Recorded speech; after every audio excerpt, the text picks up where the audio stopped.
Oh, good morning. And it is a Bachman-Turner overdrive morning for anybody who was of the baby boom generation. You know exactly what I'm talking about because you ain't seen nothing yet, is what Jay Powell told us yesterday. You could flash back to 1974, BTO. The Fed speech was, in fact, a word salad, very much like what Kamala does. The Fed now sees the terminal rate higher than what they previously thought. And rates to rise by 50 basis points or 75 basis points in December, who knows? And the algos go into panic mode, sending stocks just tumbling and tumbling. And what do we have for dinner tonight? Well, it's going to be simple. We're going to have the spaghetti al olio, right? Which is easy to make and it's always a fan favorite. So look, Fed raises rates and signals that there's more to come. He also delivered a speech that sounded disconnected. One sentence said one thing while the very next sentence said something completely different. Or did it? First, he suggests, JJ, suggests that rates not only will rise by 75 basis points yesterday, but that we can expect them to rise by 75 basis points in December. Or maybe not. That he's prepared to push rates as high as necessary to tamp down inflation, while also saying that the incoming data since our last meeting suggests that the ultimate level of interest rates will be higher than previously expected. Does that mean that the terminal rate is now expected to go north of 5%, say 5.25%? Well, we won't really know until we get there, as Jay Powell told us, right? Recognizing that the U.S. economy has shown remarkable resilience, he then adds this to the conversation. We think, we meaning the Fed, we think that we have a ways to go. We have some ground to cover with interest rates before we get to the level of interest rates that we think is sufficiently restrictive. It is very premature to be thinking about pausing, but it could be appropriate to slow the pace of increases as soon as the next meeting or maybe the one after that. Now, it is very premature to think about pausing. I think that was the line that sent the markets into a tailspin. It's like the line last year when they said that he was suggesting that they weren't ready to raise rates, but they were going to start thinking about raising rates. Remember that whole conversation? That went on for months. But here's the rub. You see, he left the door wide open like I had suggested in prior days, and in the process, he left it confusing. The word pause is exactly the one that's causing the confusion. So what did he actually mean? Does it mean stop? Webster's dictionary defines the word as a temporary stop in the action, to interrupt the action. Is that what he meant when he used the word pause? Because if so, then he's actually correct. It is too premature to think about stopping the action, which is different than slowing the pace of hikes, which means they're still rising and not pausing. So which was it? Because the algos heard one thing, creating chaos in the final 2 hours of trade. Stocks, which were slightly lower all day coming into the 2 p.m. announcement, moved sharply higher into the song. That 1974 song that the baby boom generation knows that I referred to, right? Made popular none other than by Bachman-Turner Overdrive, BTO as we used to call it. In it, JJ said that we met a devil woman and she took our hearts away. She said we had it coming, but we wanted it that way. And she looked at me with those big brown eyes and said, "You ain't seen nothing yet." And that's exactly the message that he sent, right? Now, I included the link to that song in my written notes. So if you want to hear it, just click on the link. In the end, expect lots of dissection of his Kamala-style word salad speech from yesterday as markets try to figure it out. Expect analysts to argue both sides. I just laid it out. In the end, it's like saying maybe it's going to rain or maybe it won't. Or stocks can go up and stocks can go down. Yesterday, the reaction was to shoot first and ask questions later, which is typically what we've seen the reaction to be around the Fed meetings. By the time the 4 bell rang, we found blood on the streets. The Dow swung 924 points from the 2:30 p.m. high to the 4 p.m. close, losing 504 points to end the day, down 1.5%. The S&P lost 96 points at 2.5%. The Nasdaq got clobbered, losing 367 points at 3.4%. The Russell got whacked, losing 62 points or 3.4%, while the transports gave up 430 points or 3.2%. The NASDAQ is now down 33% year to date. The S&P down 22%. The Russell Transports down 21%, while the Dow Industrials are the outperformers, down only 12% year to date. Every sector got whacked, unless, of course, you played it from the contra side. Consumer discretionary, XLY, lost 3.8%. Tech, XLK, lost 3.5%. Communications, XLC, lost 2.8%. Basic materials, energy, and real estate fell by 2.6%. Healthcare, consumer staples, and industrials down just under 2% at 1.7%. Financials lost 1.2%. And utilities, the XLU, offered some support, losing only 0.9%. Housing, XHP, down 3.8%. Retailers, XRT, down 4.2%. Disruptive tech, down 5%. Metals and miners lost 6%. Semis lost 3.2%. The airlines, jets, lost 2.9%. The value trade lost 1.7%, while the growth trade, SPYG, gave up 3.3%. The contra trades, though, were the light in the storm.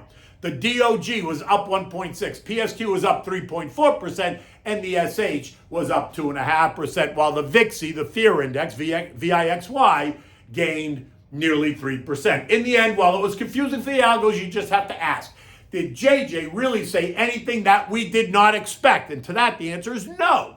He told us that they aren't slowing down. He told us to prepare for higher rates. He told us that inflation remains directly in the bullseye and that they had no intention of stopping until they fix it. All things that we generally knew. I guess what we don't know yet is how the November eco data is going to present itself. If the CPI, PPI, and PCE continue to surge higher, then expect rates in December to rise by 75 basis points. If by chance they peak or turn lower, then maybe 50 would be more appropriate. I'm in the 75 basis point camp right now, just because I don't see how anyone expects inflation to subside in this month's report. I hope I'm wrong. I just don't think I am. This morning, we're seeing bond yields surge. The 2-year is up 11 bips, now yielding 4.7%. The 1-year was yielding 4.8%. The 5-year also yielding 4.4%. The 10-year now yielding 4.2%. Think about it. You can tie up your money for 2 years and guarantee yourself nearly 5% riskless sleep at night. And with so much uncertainty ahead, both economic and political, you can expect that some money is going to the sidelines. It already has, but expect more. And that's going to continue to put pressure on stocks. Look, Fed fund futures are still pricing in a 2-year peak at 5.06%. So if that's the case, we still have 30 bips to go on the upside. If the 2-year goes to 5.06, then expect the 10-year to be north of 4.5. On a side note, mortgage rates ticked higher again yesterday. Of course they did, and are now approaching 7.25% for conforming and near 8% for jumbo. Oil rose by 1.1% or $1 a barrel yesterday to end the day at $89.35. This morning it's slightly lower, trading at $88.80. The dollar index, DXY, rose yesterday on the back of the Fed decision, and it is higher again today, trading up $1.40 to $112.81. Expect the dollar to go even higher as the Fed pushes rates higher, and that's going to put pressure on gold, which is down $30 today at $16.22 an ounce, leaving it sitting right on the year low. Failure to hold here will just create another 2022 low. The midterms now are only 5 days away, and it's getting uglier and uglier. Both sides fighting until the end to tell their story. Joey on the road making obvious misstatements makes it even more painful to watch. Democrats feeling the heat across the country as early voting and mail-in ballot voting hits new highs. So much for the argument that the GOP is trying to hinder early voting. So stop that argument. All while Press Secretary KJP tells the media that this is exactly the kind of economy that delivers for working families. Is somebody kidding me? Does the White House realize that she's even singing that song? How exactly is this economy delivering for the working families? Maybe Janet Yellen or Brian Deese or Jared Bernstein want to chime in anytime here, guys. Feel free to give us your thoughts. Eco data today includes the S&P U.S. Services PMI expectation of 46.6, contractionary. S&P Composite PMI 47.3, contractionary. ISM Services PMI of 55.3, which is expansionary and conflicting. Factory orders of plus 0.3%. Durable goods ex transports down 0.5. In addition, we're going to get the usual suspect initial jobless claims and continuing claims. U.S. futures were a bit lower, but the market is now open and the market is lower. The Dow down 240 points. The S&P is down 15 points. The NASDAQ down 70 points and the Russell is down 8. In the end, I'm not really sure that JJ said anything new. I heard more of the same that allows him to go either way. It was the algos and those Fed fund futures traders that priced in more dovish language, causing the S&P to rally by 11%, the NASDAQ to rally by 9%, the Dow to rally by 15%, while the Russell rose 13% since those mid-October lows. My sense is that we're going to see those gains evaporate as we assess the latest commentary. European stocks are all lower this morning. They were preparing for and got a 75 basis point rate increase by the Bank of England, which is the biggest hike in 33 years. At 7 o'clock this morning, markets across the region were down between 0.75% and 1.5%. The S&P closed last night at 3759, down 96 points, taking us once again down and through all trend line supports, right? So could we see us test the October lows at 3490 again? Possibly. But I think cooler heads will prevail and that investors will realize that JJ didn't say anything new, that they allowed the algos to convince us that the tone would be more dovish than what we heard, which wasn't that far off from what we knew. I mean, let's be honest. JJ said, and I have been reiterating, that inflation is key and that the Fed will not slow down until they see significant declines in the rate of inflation, which is currently running at 40-year highs of 8.3% and likely going higher next week when we get the CPI and PPI. So we are not seeing significant declines. So you know me. If you're a long-term investor, sit tight, stick to your plan, take advantage of the dollar cost averaging, the dividend reinvestment programs, move some money if you're nervous into the 2-year treasury, or even the 1-year treasury if it gives you comfort.